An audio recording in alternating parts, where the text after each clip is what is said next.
Hey guys, I'm going to show you how to change a water pump and the belt tensioner pulley on a 2002 f250 with the 7.3 diesel.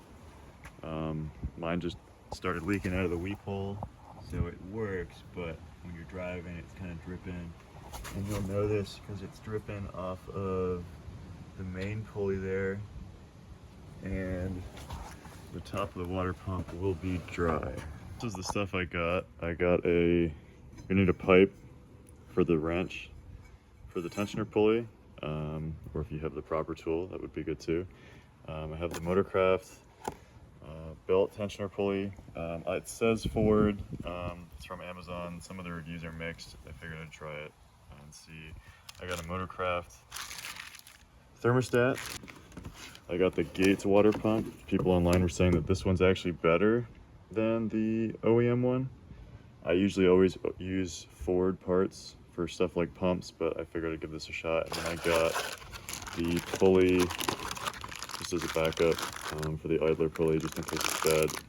And then if it's not bad, I'll just keep this in the truck. You never know, it's 20 bucks and it's easy to get to on the top. And then the rental tool kit from Advanced Auto Parts, to take the fan clutch off, and you can return this when you're done.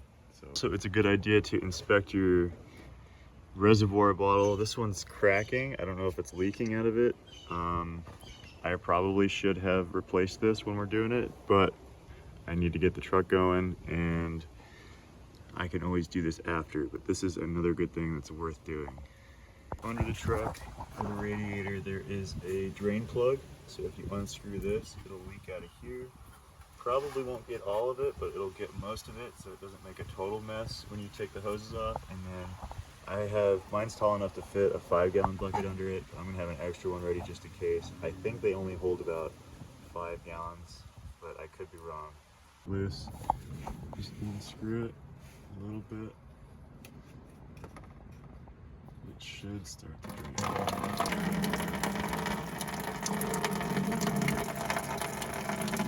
This cap, or take it off when you're draining it. And I like to leave it on so a leaf or something doesn't fall in there, but just so it drains a little better. Okay, it pretty much stopped. It is just shy of 5 gallons. It's kind of hard to see here. So if you have a 5-gallon bucket, that's plenty. I had topped this off before I drained it. So I'm going to start by taking off the reservoir here. So I took the jack out, and there's a bolt here for the reservoir, and then there's 2 down there, and it'll loosen up. So you got the hose here, which I took off, the clamp, I haven't taken it off yet, and then there's 1 down there. So I'm gonna try to get some channel locks in there and pop that off.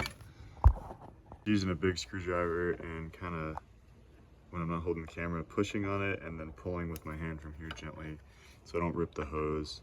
And I'm going to try to do the same down there. All right, got it out. These are super brittle.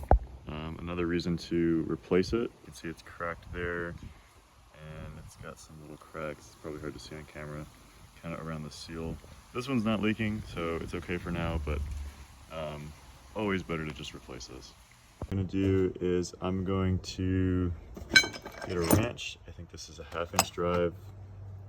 If I remember correctly, it should fit in here. Open it and take the belt off, and then I can get 2 more of the hoses and start taking the fan clutch off.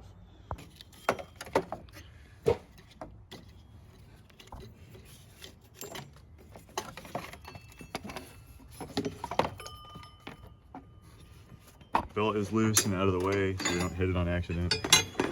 The kit comes with this bigger wrench, which is going to fit down on top of the 4 bolts.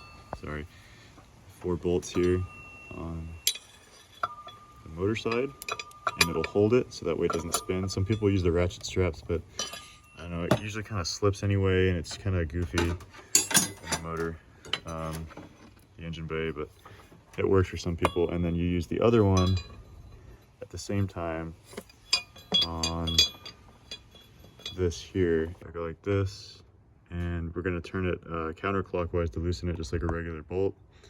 And I put them here, and I'm going to squeeze these 2 together just to break it loose, and then it should come off pretty easy. So you're going to have to take off this boot here because it prevents this from coming out, but it is nice to take this fan cover off so that you can pull it out with the fan, and then you have more room to work on the water pump. Some people will leave this in and they'll leave the fan in and just kind of push it to the side, but it's pretty easy to take this out and it makes it a lot less frustrating. It's just an 8mm here and here on the top, 2 posts, and then this just kind of is in tabs, so it sits in there. So you can just, once you take the fan out, you just lift this all out as one at the same time. All right, we got it pulled out. Looks like a lot of progress.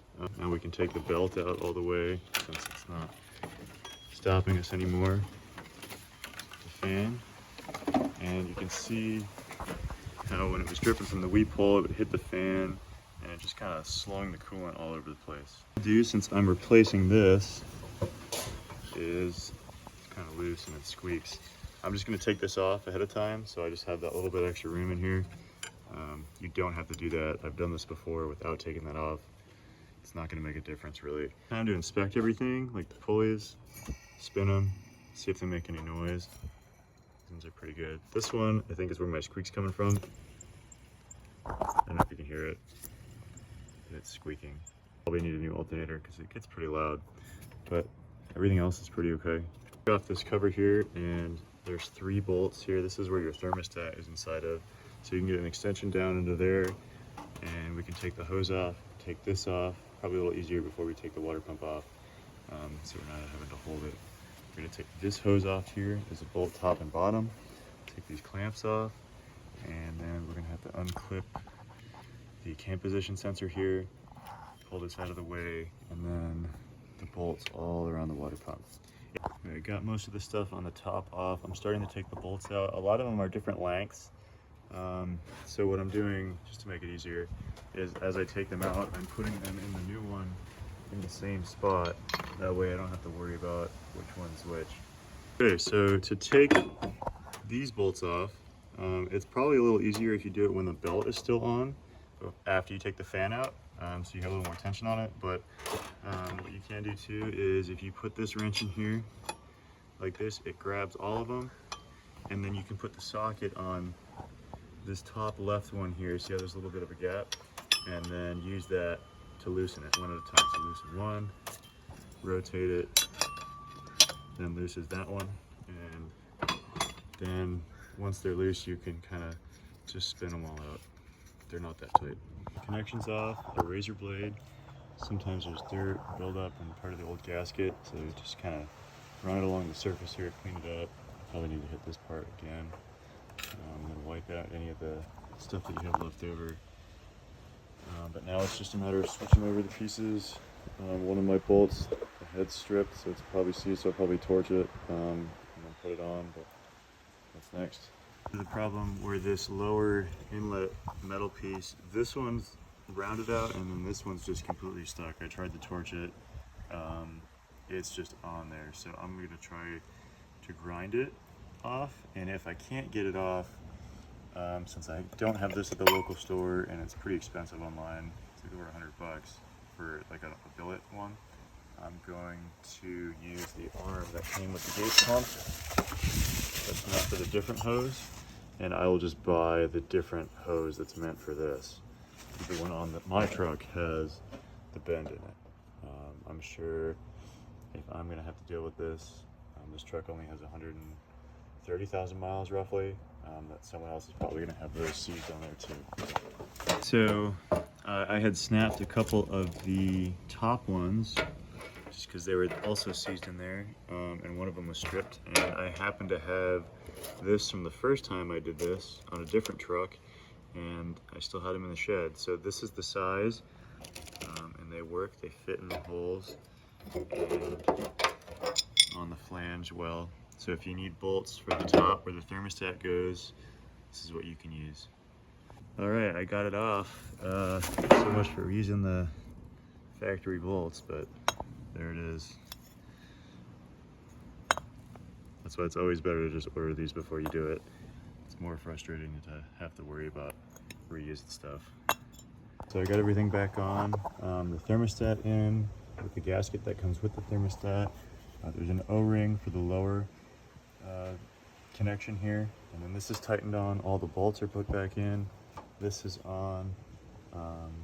Put Teflon tape on this. temperature sensor, and then pop this clip back in that goes down to the crank position sensor, and then just tighten all this up. I got to put the upper hose back in, attach the lower hose, and then get the pulley back on. All right, so I put the tensioner pulley back on, I changed this pulley, I put the belt back on, then I put this hose, and I got the bottom hose connected. This is tightened up, and now next I'm going to put the fan clutch back on with the housing. The fan clutch back in. I took this hose off just to make it easier. Well, you have to. So don't put that on till last. You shouldn't have to force anything. It slides in pretty easy. If you're forcing it, it's probably the hose hung up or something. All right, so I got the bottle back in.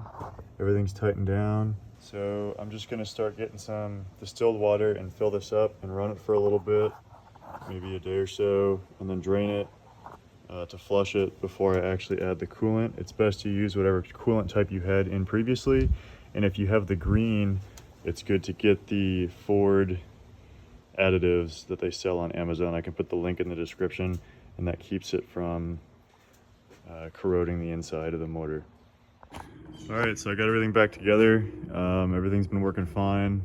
No leaks. I'm still running water in it. I got to change it. So if you're looking for the coolant, the green coolant will be fine in all of the 7.3s, but you have to add the Ford additives so that it doesn't corrode the block. The 1999 trucks and before used some kind of, I think it was an adhesive or the whatever sealant they used for the injector cups. That ELC coolant that everyone's trying to use will corrode, so you can't use that.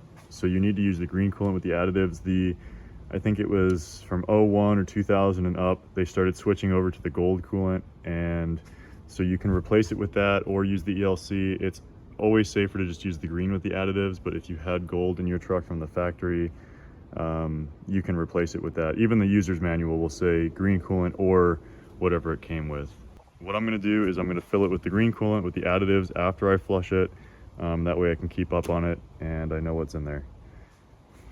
All right, job complete. I hope this helped everyone out. Let me know in the comments.